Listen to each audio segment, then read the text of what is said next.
Right, we've got a letter from James Casbolt which he's asked to be made public. Fatal, my name, his and Max. The implication by what she was saying that that James would be spending the rest of his life in jail. Now, since he's going to be getting out in about a year and a half's time, it infers he's not going to have much longer to live there. This is in the context of this letter. Dear Miles, I suppose I should tell you what has been going on here. I do not know if you noticed the bruising on my left hand when you came to visit me. I arrived at Earlstoke on the 4th of August 2016, which is almost a year ago. Within weeks I received a new cellmate. This individual was from Bristol and had worked at Harwell and GCHQ with a high security clearance. The officers told me it was his first time in prison and to keep my eye on him. Straight away rumours began to circulate amongst the prison population that this individual had been featured on a television documentary 24 hours in police custody and was in for offences relating to children. You know what I mean.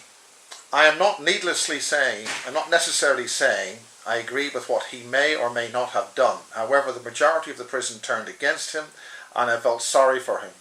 So I began to accompany him to work on the prison grounds. I did keep my eye on him and the situation began to escalate from there. It started with groups of prisoners and gangs name-calling, throwing rocks and spitting. One night, 2 prisoners came into the cell. One of the biggest, most dangerous individuals on the wing walked into the cell and basically told me not to move and sit there while he hurt the man who lived in the cell with me. The serious assault began. I could not sit there, so I just jumped down from the bunk and stopped him. It was a couple of days later that you came to visit me. From there I was told by other prisoners that if I do not stop protecting this man, I may be stabbed. I was riding on the back of the Tiger by this time and could not jump off without something very bad happening.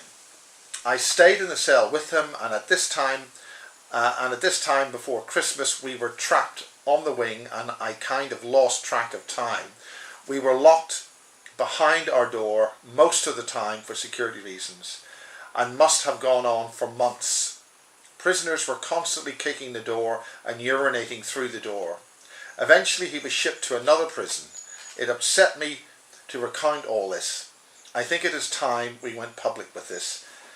Yours sincerely, James, with the normal signature HMP Earlstoke. So there it is. He's getting a bit scared of being in there. The remark that seems to infer that she's aware that he's going to be bumped off, and the word fatal was written in capital letters and referred to myself as well. Well, I'm still here and he's still there. We'll have to see how this pans out, but because he wanted it made public, I've made this blog and there it is.